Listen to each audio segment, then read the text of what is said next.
ਇਸ ਉਮਰ ਦੇ ਵਿੱਚ ਤੁਸੀਂ ਰੋਜ਼ਾਨਾ 10 ਕਿਲੋਮੀਟਰ ਫਾਸਲਾ ਤੈਅ ਕਰਦੇ ਧੁੱਪੇ। ਹਾਂਜੀ ਤੇ ਕਿੰਨੇ ਪੈਸੇ ਰੋਜ਼ ਘਰ ਬਚਾ ਕੇ ਲੈ ਜਾਂਦੇ ਹੋ? ਬਚਦਾ ਕੁਛ ਨਹੀਂ ਗਿਆ, ਰੋਟੀਆਂ ਹੀ ਆ ਜਿਹੜੀਆਂ ਮੈਂ ਅੱਛਾ ਅੱਛਾ, ਇਹ ਸੁੱਕੀਆਂ ਰੋਟੀਆਂ ਇਕੱਠੀਆਂ ਕੁੱਠੀਆਂ ਕਰਕੇ ਐ ਉਹ ਰਿਜ਼ਕ ਆ ਤਾਰਾ ਜੀ ਜਿਹਦੀ ਖਾਤਰ ਇਹ ਬੰਦਾ ਧੱਕੇ ਖਾਂਦਾ ਹੈ। ਹਾਏ ਹਾਏ ਹਾਏ। ਆ ਪਿੰਡ ਕਿਹੜਾ ਹੈ? ਇਹ ਜਿਹੜਾ ਪਿੰਡ ਸਾਰਾ 484 ਆ ਜੀ ਆ। ਹਾਂਜੀ ਇਹ ਇੱਧਰ ਤੁਸੀਂ ਇੱਧਰ ਦੇਖੋ ਜਰਾ। ਹਾਂਜੀ ਇਹ ਪਿੰਡ 479 ਹੈ। ਤਾਰਾ ਜੀ ਤੁਸੀਂ ਵੇਖਦੇ ਪਏ ਹੋ ਕਿ ਇੱਕ ਮਿਹਨਤਕਸ਼ ਨਾ ਪਾਪੜ ਜਿਹੜਾ ਨਾ ਉਹ ਬੱਚਿਆਂ ਨੂੰ ਦੇ ਰਿਹਾ ਵਾ, ਔਰ ਇਹ ਮੈਨੂੰ ਲੱਗਦਾ ਕਿ ਸਵੇਰ ਦੇ ਨਿਕਲੇ ਹੋਣਗੇ ਔਰ ਐਂਡ ਵਾ ਤੇ ਉੱਥੋਂ ਗੁਜ਼ਰਦੇ ਪਏ ਨੇ ਉਹ ਬੱਚੇ ਜਿਹੜੇ ਨੇ ਪਾਪੜ ਲੈ ਰਹੇ ਨੇ। ਔਰ ਸ਼ਾਮ ਪੈਂਦਾ ਹੀ ਆ, ਲੇਕਿਨ ਅਸੀਂ ਸ਼ਾਮ ਨੂੰ ਨਹੀਂ ਵੇਖਦੇ ਪਏ ਕਿ ਵਾਪਸ ਵੀ ਘਰ ਜਾਣਾ ਵਾ। ਲੇਕਿਨ ਦਿਨ ਚ ਇਹ ਹੁੰਦਾ ਕਿ ਜਿਹੜਾ ਬੰਦਾ ਨਜ਼ਰ ਆ ਜਾਂਦਾ ਨਾ ਤਾਰਾ ਜੀ, ਪਤਾ ਨਹੀਂ ਕੱਲ ਅਸੀਂ ਨਜ਼ਰ ਆਉਣਾ ਕਿ ਨਹੀਂ। ਹਾਂਜੀ ਤੇ ਆਓ ਉਹਨਾਂ ਕੋਲ ਚੱਲਦੇ ਹਾਂ। ਇਸ ਵਾਸਤੇ ਅਸੀਂ ਇੱਕ ਲੰਮਾ ਜ਼ਾਇਆ ਕਿਤੇ ਉਹ ਬਗੈਰ ਹੀ ਅਸੀਂ ਉਸ ਹੱਕਦਾਰ ਕੋਲ ਪਹੁੰਚ ਜਾਂਦੇ ਹਾਂ ਕਿ ਅੱਲਾਹ ਪਾਕ ਨੇ ਜਿਹੜਾ ਨਜ਼ਰਾਂ ਦੇ ਸਾਹਮਣੇ ਲੈ ਆਂਦਾ ਨਾ, ਇਹਦਾ ਮਤਲਬ ਹੈ ਕਿ ਉਹ ਹੱਕਦਾਰ ਨੇ। अस्सलाम वालेकुम जी। ਵਾਲੇਕੁਮ ਸਲਾਮ। की नाम है अपना? ਮੇਰਾ ਨਾਮ ਹੈ ਮੁਹੰਮਦ ਰਮਜ਼ਾਨ। मोहम्मद रमजान। तारा जी इधर उधर। ਹਾਂਜੀ अच्छा ਤੇ ਕੀ ਵੇਚਦੇ ਜੇ? ਮੈਂ ਜੀ ਆ ਪਾਪੜ ਵੇਚਦਾ ਜੀ ਬੱਚਿਆਂ ਨੂੰ। ਅੱਛਾ ਅੱਛਾ ਅੱਛਾ ਅੱਛਾ, ਇਹ ਪਾਪੜ ਜੇ। ਹਾਂਜੀ ਹਾਂ ਹਾਂਜੀ, ਇਹ ਪਾਪੜ ਜੇ। ਹੁਣ ਤਾਂ ਭੂਰ ਚੂਰ ਰਹਿ ਗਿਆ। ਹਾਂ ਹਾਂਜੀ ਬਸ ਇਹ। ਅੱਛਾ ਤੇ ਕਿਦੋਂ ਦੇ ਨਿਕਲੇ ਜੇ? ਮੈਂ ਨਿਕਲਿਆ ਜੀ 2:30 ਵਜੇ ਦਾ ਘਰੋਂ। ਅੱਛਾ ਕਿਹੜੀ ਜਗ੍ਹਾ ਤੋਂ? ਮੈਂ 469 ਦਾ ਬੋਲ। 469 ਤੇ ਇਹ ਕਿਹੜਾ ਪਿੰਡ ਜੇ? ਇਹ 479 ਹੈ ਜੀ। ਇਹ 479 ਤੇ ਕਿੰਨੇ ਕਿਲੋਮੀਟਰ ਫਾਸਲਾ ਵਾ? ਇੱਥੋਂ ਹੈਗਾ 8 ਕਿਲੋਮੀਟਰ। 8 ਕਿਲੋਮੀਟਰ। 8 ਕਿਲੋਮੀਟਰ। ਅੱਛਾ ਜੀ। ਤੇ ਇਹ ਫਾਸਲਾ ਰੋਜ਼ ਤੈਅ ਕਰਦੇ ਹੋ? ਹਾਂਜੀ। ਤੇ ਉਮਰ ਕਿੰਨੀ ਤੁਹਾਡੀ? ਉਮਰ ਮੇਰੀ 60 ਤੋਂ ਉੱਤੇ ਆ ਜੀ। ਹਾਂ 60 ਸਾਲ। ਹਾਂ ਕੁਝ ਤਾਲੀਮ ਵੀ ਹਾਸਲ ਕੀਤੀ? ਤਲੀਮ 6 ਜਮਾਤਾਂ ਪੜ੍ਹੀਆਂ। ਕਿਹੜੇ ਸਕੂਲ 'ਚ ਪੜ੍ਹੇ ਸੀ? ਮੈਂ ਆਪਣੇ ਫੈਸਲਾਬਾਦ ਗੱਟੀ ਸਕੂਲ ਵਾਲੀ। ਤੇ ਡੇਟ ਆਫ ਬਰਥ ਕੀ ਤੁਹਾਡੀ? ਪਦੈਸ਼ ਹਾਂ ਪਦੈਸ਼ ਮੇਰੀ ਹੈਗੀ ਆ ਜੀ 62 63 ਦੇ। 62 63 ਦੀ।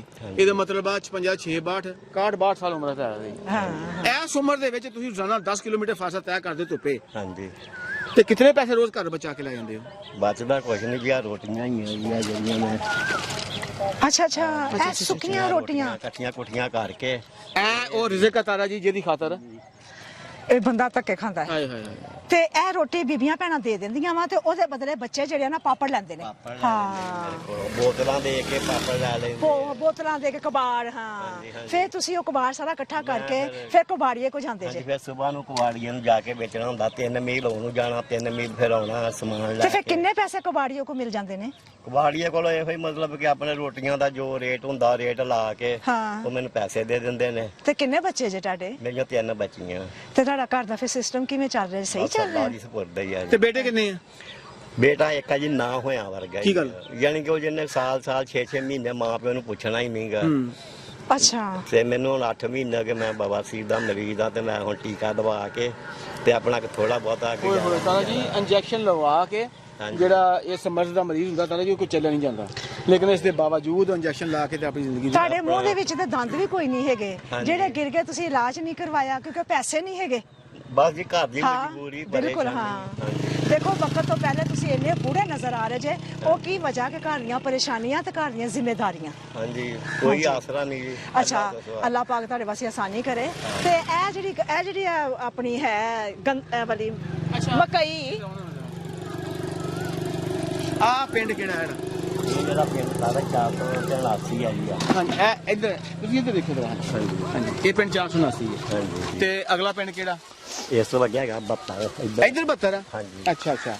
ਤੇ 72 ਕਿਹੜਾ ਉਹ ਜਿਹੜਾ 472 ਨਾਲ ਦੇ ਬਰਾਬਰ ਹੀ ਆ ਜੀ ਇਹਦੇ। ਅੱਛਾ ਅੱਛਾ ਅੱਛਾ। ਹਾਂਜੀ। ਤੇ ਤੁਸੀਂ 400 ਚੱਲਦੇ ਹੋ ਹਾਂਜੀ। ਤੇ ਇਹਨਾਂ ਪਿੰਡਾਂ 'ਚ ਰੋਜ਼ ਆਉਂਦੇ ਹੋ ਹਾਂਜੀ। ਤੇ ਆਪਣੀ ਰੋਟੀ ਕਮਾ ਕੇ ਲੈ ਜਾਂਦੇ ਹੋ? ਹਾਂਜੀ ਇੱਕ ਦਿਨ ਆਸ ਪਿੰਡ ਜਾਣਾ, ਇੱਕ ਦਿਨ ਪਿਛਲੇ ਪਿੰਡ 'ਚ ਜਾਣਾ, ਇੱਕ ਦਿਨ 72 'ਚ ਜਾਣਾ, ਇੱਕ ਦਿਨ ਬੀਜੇ 'ਚ ਜਾਣਾ। ਅੱਛਾ ਮੁਖਤਲਿਫ ਪਿੰਡਾਂ 'ਚ? ਹਾਂਜੀ ਇੱਕ ਦਿਨ ਇੱਕ ਪਿੰਡ ਦੇ ਵਿੱਚ। ਤੇ ਕਦੀ ਇਦਾਂ ਵੀ ਹੋਇਆ ਕਿ ਬਾਰਿਸ਼ ਆ ਗਈ ਜਾਂ ਕੋਈ ਹੋਰ ਐਸਾ ਕੰਮ ਖਰਾਬ ਹੋ ਗਿਆ ਤੇ ਜਿਹਦੀ ਵਜ੍ਹਾ ਤੋਂ ਮੁੜ ਕੇ ਕੰਮ ਖਰਾਬ ਘਰ ਕੋਈ ਲੈ ਕੇ ਨਹੀਂ ਗਏ ਤੁਸੀਂ? ਫਿਰ ਪਰੇਸ਼ਾਨੀ ਬਣ ਜਾਂਦੀ, ਫਿਰ ਨੁਕਸਾਨ ਹੋ ਜਾਂਦਾ ਜੀ। ਕਦੀ ਹੋਇਆ ਵੀ ਇਦਾਂ? ਹਾਂਜੀ। ਹਾਂ ਤੇ ਫਿਰ ਘਰ ਬੱਚੀਆਂ ਜਿਹੜੀਆਂ ਉਹ ਫਿਰ ਕੀ ਮਹਿਸੂਸ ਕਰਦੀਆਂ? ਬੱਚੀਆਂ ਮੇਰੀਆਂ ਵਿਚਾਰੀਆਂ ਨੇ ਕੀ ਮਹਿਸੂਸ ਕਰਨਾ, ਫਿਰ ਅੱਲਾ ਦੀ ਸਪੁਰਦ ਹੀ ਆ। ਅੱਲਾਹ ਦੀ ਸਪੋਰਟ ਬਿਲਕੁਲ। ਹਾਂ ਬਿਲਕੁਲ ਹਾਂਜੀ। ਅੱਛਾ ਗੱਲ ਇਹ ਆ ਕਿ ਅੱਲਾਹ ਪਾਕ ਦੇ ਕੰਮ ਨੇ ਕਿ ਅਸੀਂ ਜਾ ਰਹੇ ਸਾਂ ਇੱਧਰ ਨੂੰ, ਆਪਣਾ ਇੱਧਰ ਸਮੁੰਦਰੀ ਜਾ ਰਹੇ ਸਾਂ ਸਮੁੰਦਰੀ ਤੇ ਤੁਹਾਨੂੰ ਦਿਖਾਂ ਸਮੁੰਦਰੀ ਇੱਧਰ ਪਿੱਛੇ। ਅੱਛਾ ਸਾਨੂੰ ਭੁਲੇਖਾ ਲੱਗਾ ਸੀ ਐਨ ਤੋਂ ਜਾਣਦੇ ਹਾਂ। ਠੀਕ ਹੈ। ਹਾਂਜੀ ਅੱਛਾ ਮਤਲਬ ਐਨ ਨੂੰ ਜਾਣਾ ਵਾ। ਹਾਂਜੀ ਠੀਕ ਹੋ ਗਿਆ। ਤੇ ਅੱਲਾਹ ਪਾਕ ਬਿਹਤਰ ਕਰੇਗਾ ਤਾਰਾ ਜੀ। ਹਾਂਜੀ ਸ਼ਾਮ ਦਾ ਟਾਈਮ ਹੋ ਗਿਆ ਹਾਂਜੀ ਇਹ ਦੇਖੋ ਤੁਸੀਂ ਇੱਧਰ ਦੇਖੋ ਜ਼ਰਾ। ਤੁਹਾਡੇ ਕੋਲ ਜਿਹੜਾ ਸਾਈਕਲ ਸੀ ਉਹ ਕਿੰਨੀ ਦੇਰ ਦਾ ਸੀ ਸਾਈਕਲ? ਉਹ ਸਾਈਕਲ ਨੂੰ ਤਕਰੀਬਨ ਮੇਰੇ ਕੋਲ ਹੋ ਹੀ ਗਿਆ ਜੀ ਕੋਈ ਇਹਦੇ ਦੇਖੋ 15-16 ਸਾਲ ਮਾਸ਼ਾਅੱਲਾ ਜੀ ਬਿਸਮਿਲ੍ਲਾ। ਅੱਛਾ ਇਹ ਬਦਲਿਆ ਗਿਆ ਜਾਂ ਉਤੋਂ ਆਇਆ? ਸਮਾਨ ਦੀ ਫਿਕਰ ਨਾ ਕਰੋ, ਤੁਹਾਨੂੰ ਸਮਾਨ ਵੀ ਮਿਲ ਜਾਏਗਾ। ਤੁਹਾਨੂੰ ਸਮਾਨ ਵੀ ਮਿਲ ਜਾਏਗਾ। ਇਹ ਵਜਾ ਕੇ ਦੇਖੋ ਸਹੀ ਹੈ। ਮਿਹਰਬਾਨੀ ਹੈ ਜੀ ਤੁਹਾਡਾ ਕਿਸਾਨ ਆ ਜੀ ਨਹੀਂ ਨਹੀਂ ਜੀ, ਅੱਲਾਹ ਪਾਕ ਦਾ। ਕਿਸਾਨ ਕਿਸ ਗੱਲ ਦਾ? ਅੱਲਾਹ ਪਾਕ ਦਾ। ਇਹ ਅੱਛਾ ਤੁਹਾਡੇ ਗੱਲਾਂ ਕਰਨ ਦੇ ਆ ਹਾਂਜੀ ਤੇ ਉਤੋਂ ਆ ਗਿਆ। ਦੇਖੋ ਨਾ ਕਿ ਤੁਹਾਡਾ ਅੱਲਾਹ ਤਾਲਾ ਦੀ ਕਰਮ ਨਵਾਜ਼ੀ, ਅੱਲਾਹ ਦੀ ਰਹਿਮਤ ਆ। ਹਾਂ। ਕੋਈ ਤੁਹਾਡੀ ਮਿਹਰਬਾਨੀ ਆ। ਚਲੋ ਕੋਈ ਤੁਹਾਡੇ ਕੋਲ ਨਾ 15-16 ਸਾਲ ਪਹਿਲੇ ਦਾ ਪੁਰਾਣਾ ਸਾਈਕਲ ਸੀ। ਹਾਂਜੀ ਤੁਸੀਂ ਉਹ ਖਸਤਾ ਹਾਲਤ ਹੋ ਗਿਆ ਸੀ। ਹਾਂਜੀ ਪੈਸੇ ਕੋਲ ਨਹੀਂ ਹੈ, ਉਹਨੂੰ ਤੁਸੀਂ ਮੁਰੰਮਤ ਨਹੀਂ ਸੀ ਕਰ ਸਕਦੇ, ਠੀਕ ਹੈ ਨਾ।